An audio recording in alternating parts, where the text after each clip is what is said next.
video lecture of class 9th, which is linear equations in two variables.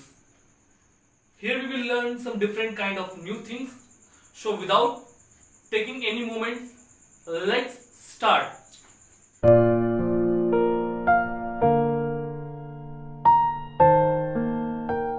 सबसे पहले linear equation in two variables में हम एक चीज देखते हैं.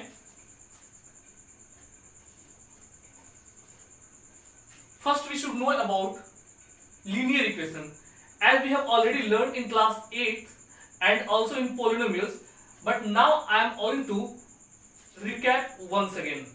Clear? Linear equation क्या होता है? जैसा कि हमने पढ़ा है कि पोलिनोमियल में हमने पढ़ाया था कि पोलिनोमियल के काइंड्स होते हैं, तो उनके टर्म के अकॉर्डिंग और उनके डिग्री के अकॉर्डिंग उसमें काइंड्स सेपरेट किए जाते हैं. मैं बात कर रहा हूं लीनियर इक्वेशन की, यानी इन कंपैरिजन ऑफ डिग्री से हम कंपैरिजन करते हैं यहाँ पे. तो लीनियर इक्वेशन क्या होता है? हमने पोलिनोमियल में क्या पढ़ा था? पहले हम बात करते हैं लीनियर इक्वेशन की बात हटाइए, लीनियर की बात करते हैं. तो क्या होता है कि कोई भी एक्सप्रेशन जिसमें वेरिएबल का डिग्री क्या हो?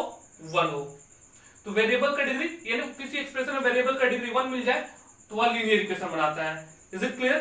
तो पहले हम देखते हैं कि एक लीनियर इक्वेशन ये है ax plus b in one variable. यहां पे x क्या है? x is a variable. Clear? यहां पे x वेरिएबल है. Then what about a and b? a and b both are real numbers. Clear? तो यहां देखिएगा a एंड b क्या है? रियल नंबर्स है. और एक कंडीशन यहां पे होता है a never equal to 0. ax plus b एक एक्सप्रेशन है, लीनियर एक्सप्रेशन है, जहां पे a और b दोनों रियल नंबर है और a 0 के इक्वल नहीं होगा. तो हमने एक और चीज डिस्कस किया था कि कोई भी एक्सप्रेशन इक्वेशन का बनता है जब वह इक्वल टू साइन को अपने साथ कंटेन करता है. अगर मैं इसको इक्वेट कर दूं 0 से, it become linear equation in one variable because here is only one variable x. तो हम क्या करते हैं, अगर ax plus b is equal to 0 लिखा है यहाँ पे, a and b real numbers हुए और a 0 के इक्वल कभी नहीं होगा, क्योंकि अगर a जैसे ही 0 होगा तो ये पूरा टर्म 0 हो जाएगा और जैसे ही 0 होगा तो सिर्फ यहाँ पे कांस्टेंट टर्म बचेगा और कांस्टेंट टर्म बचेगा तो लीनियर इक्वेशन होगा ही नहीं. तो ये ax plus b is equal to 0 एक लीनियर इक्वेशन इन वन वेरिएबल. ये बनता है क्या?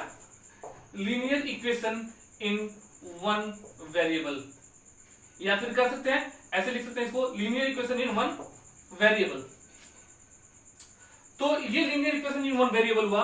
अगर ax plus b is equal to 0 हुआ तो हम क्या करते हैं, अगर ax is equal to क्या लिख सकते हैं? माइनस b लिख सकते हैं, क्योंकि हम b को इधर ट्रांसफर करेंगे तो कितना हो जाएगा? ax is equal to minus b हो जाएगा and x is equal to minus b by a. अब यहाँ पे एक चीज फोकस करना होगा आपको. यहाँ पे मैंने x का वैल्यू निकाला माइनस b by a, और माइनस b by a क्या है? इसको बोला जाता है रूट या solution.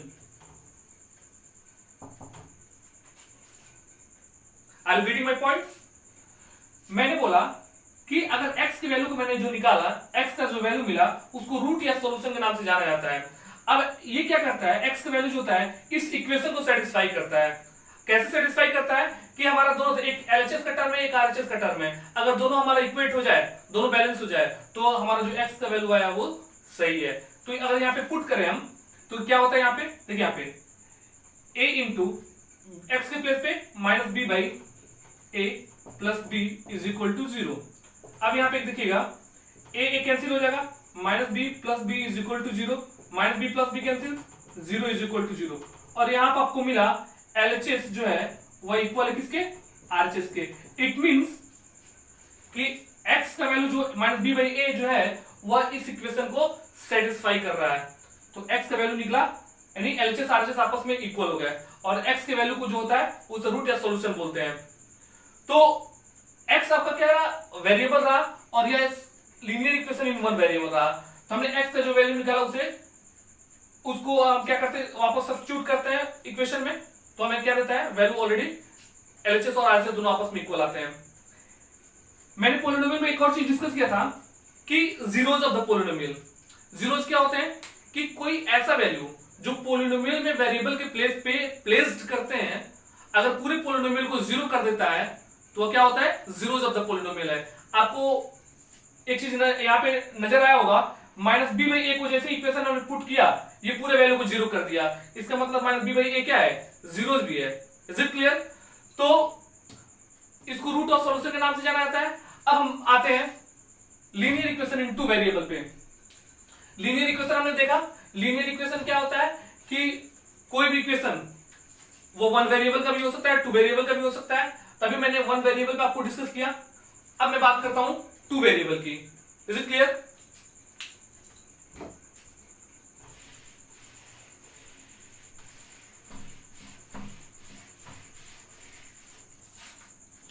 So let's see linear equation in two variable.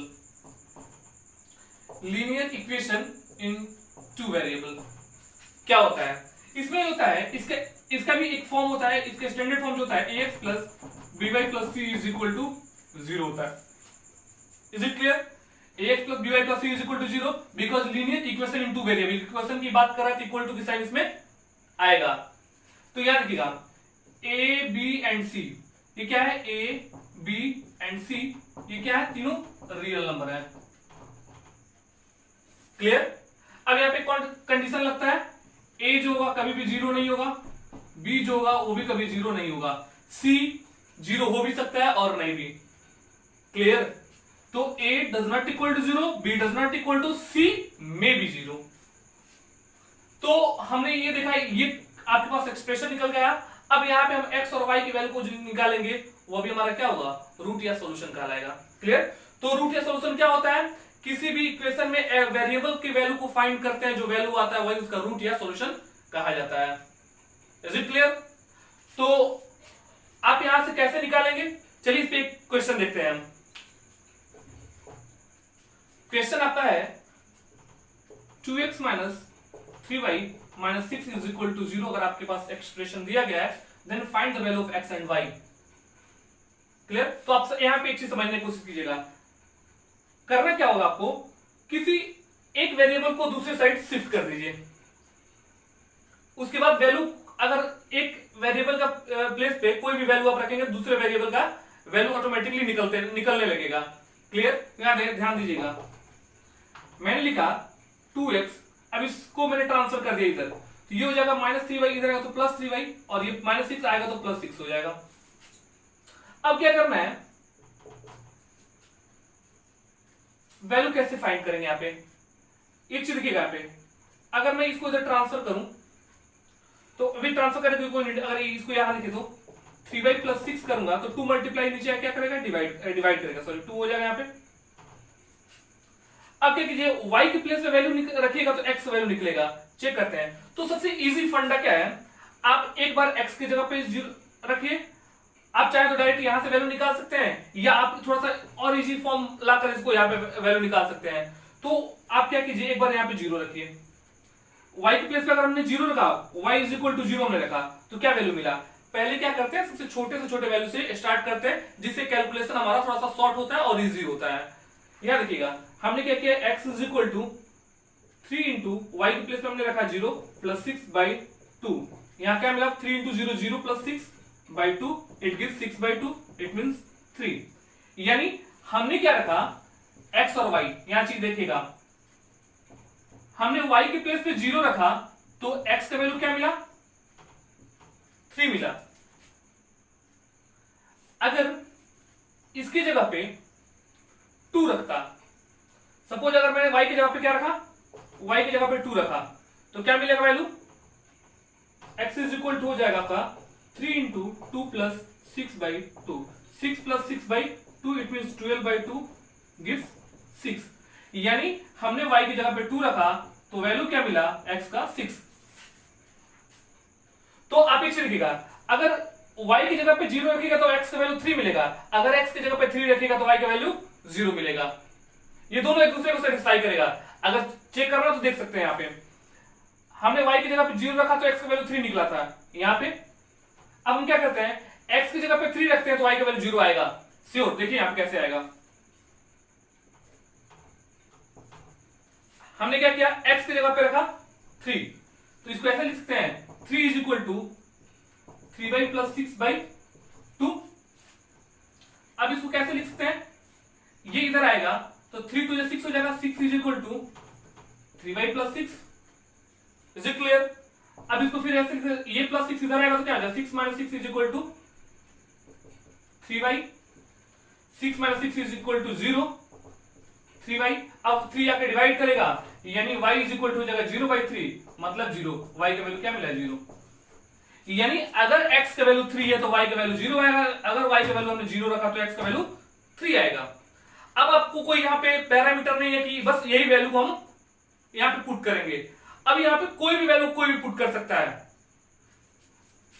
आपके पास इनफाइनाइट नंबर्स हैं, इनफाइनाइट वैल्यूज हैं, पुट करते रहिए। आप एक वेरिएबल के प्लेस पे पुट कीजिए, दूसरे वेरिएबल का वैल्यू निकलने लगेगा। तो यहां पे आपको एक कंडीशन मिलता है कि एक नोट आपका जो है, मैं नोट आपको मेंशन कर रहा हूं कि इसका नोट जो है लिख सकते हैं कि किसी भी linear equation in two variables में जो सॉल्यूशंस या रूट्स होते हैं, वेरिएबल्स के जो वैल्यू होते हैं वो इनफाइनाइट होते हैं, कि इसका कोई फिक्स वैल्यू नहीं है। हम वेरिएबल के प्लेस पे कोई भी वैल्यू पुट करेंगे, हमें वैल्यू दूसरा मिलने लगेगा। यानी यहाँ पे दो वेरिएबल x एंड y दो वेरिएबल है। अगर x की जगह पे हमने कोई वैल्यू रखा तो y का वैल्यू मिला, और x का कोई वैल्यू फिक्स है नहीं, हम जो चाहे वो वैल्यू रखेंगे, y का वैल्यू हमें मिलेगा। तो अगर x चेंज होगा तो y का वैल्यू चेंज होगा, लेकिन दोनों x और y एक दूसरे को सेटिस्फाई करेंगे। Is it clear? तो नोट क्या हो सकता है कि लीनियर इक्वेशन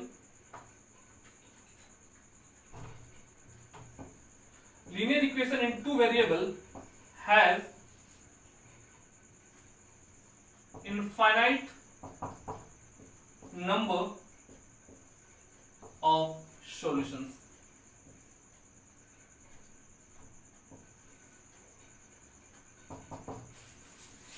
क्लियर? तो लीनियर इक्वेशन टू वेरिएबल जो होगा उसमें इनफाइनाइट नंबर ऑफ सॉल्यूशंस होंगे।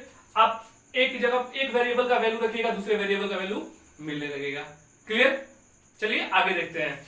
अब हम बात करते हैं, हमारा नेक्स्ट टॉपिक है कि linear equation in two variables जो है उसको ग्राफ पे कैसे रिप्रेजेंट किया जा सकता है। तो पहले मैं ग्राफ पे रिप्रेजेंट करके दिखाऊंगा कुछ, उसके बाद उसके बारे में बताऊंगा। तो देखते हैं यहां पे,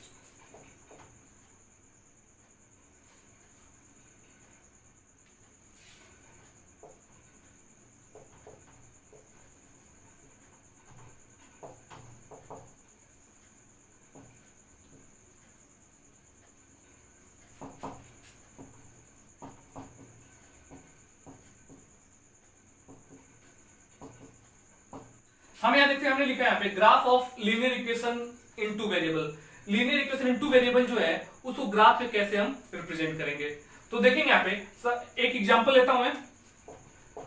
अगर आपके पास equation x plus Y is equal to suppose 2 दिया गया हो, ठीक है, तो आप इसको रिप्रेजेंट कीजिए ग्राफ पे। तो यहां पे ग्राफ में रिप्रेजेंट करते हैं। आपको यहां से कम दोनों x और y दोनों का कम से कम दो वैल्यू फाइंड करना होगा। दो वैल्यू फाइंड करते हैं आप तो आपका प्लॉटिंग जो होगा वह थोड़ा इजी, थोड़ा क्या इजी रहेगा। आप दो चाहे 2 3 4 5 6 जितना मन करे उतना प्लॉट कर सकते हैं। मैंने बताया ही कि इसमें सॉल्यूशन जो होता है लीनियर इक्वेशन टू वेरिएबल में इनफाइनाइट नंबर ऑफ सॉल्यूशन होते हैं, तो मिनिमम आपको 2 फाइंड करना होगा। तो यहां देखिएगा हमने क्या लिखा, यहां पे इसको इजी करता हूं मैं, इसको 2 माइनस वाई लिख सकता हूं, क्योंकि y को मैंने इधर ट्रांसफर किया तो 2 प्लस पॉजिटिव y पॉजिटिव इधर जाएगा तो हो जाएगा नेगेटिव। अब हम क्या करते हैं, यहां वैल्यू रखते हैं। आप 2 चाहे 2 3 4 जितना मन करे उतना वैल्यू को पुट कर सकते हैं। अब मैंने क्या किया, y की जगह पे 0 पुट किया। अगर हमने पुट किया 2 माइनस 0 करूंगा तो क्या मिलेगा, 2। हमने लिखा यहां पे 2। Is it clear? अगर मैं यहां y की जगह पे 2 पुट किया तो वैल्यू आया 0। हमने y के प्लेस पे 2 पुट किया तो x का वैल्यू क्या आया, 0 आया। जो मैंने अभी पहले बताया कि अगर x का 2 रहा तो y का 0 आया, अगर हमने x का 0 किया तो y का 2 आया। एक और वैल्यू हम निकाल के चेक करते हैं। सपोज हमने क्या किया, y की जगह पे 1 पुट किया तो क्या हो जाएगा, 2 माइनस 1 इज इक्वल टू 1। यहां देखिएगा हमने y की जगह पे क्या रखा, 1 रखा, तो x का वैल्यू क्या मिला, 1 मिला। क्लियर? तो आपको मिनिमम 3 वैल्यूज फाइंड करने हैं, मिनिमम 2 वैल्यूज फाइंड करने हैं। आप 3 भी फाइंड कर सकते हैं, 4 भी फाइंड कर सकते हैं, आपके ऊपर डिपेंड करता है। अब देखिए यहां पे x और y के वैल्यूज होते हैं वो ऑर्डर्ड पेयर में लिखे जाते हैं, और मैंने कोऑर्डिनेट ज्योमेट्री में ऑलरेडी पढ़ाया है कि ऑर्डर्ड पेयर क्या होते हैं। ऑर्डर्ड पेयर हमेशा x और y के फॉर्म में होते हैं। तो यहां पे पहले x का वैल्यू फिर y का वैल्यू, तो आपके पास क्या क्या है 2 0, आपका सॉल्यूशन क्या है 2 0 0 2 1 1। अब आइए इसको प्लॉट करते हैं ग्राफ पे।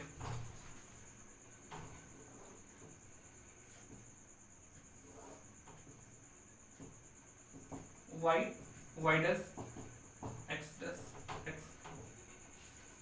क्लियर?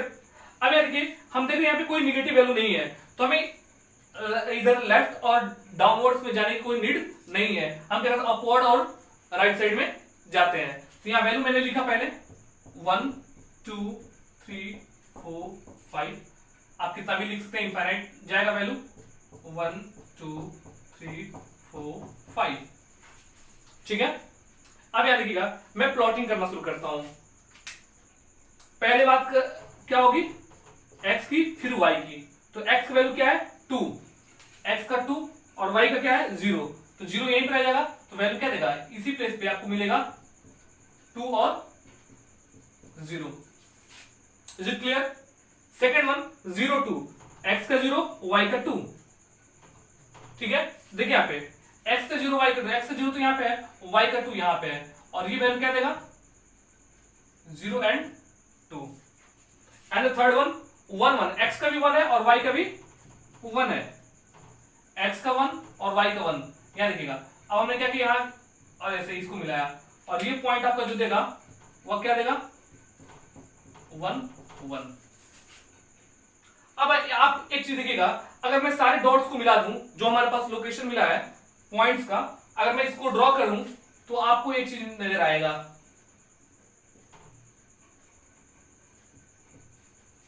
ये क्या मिला आपको स्ट्रेट लाइन। और लीनियर इक्वेशन इनटू वेरिएबल जो होगा हमेशा आपको ग्राफ पे स्ट्रेट लाइन देगा।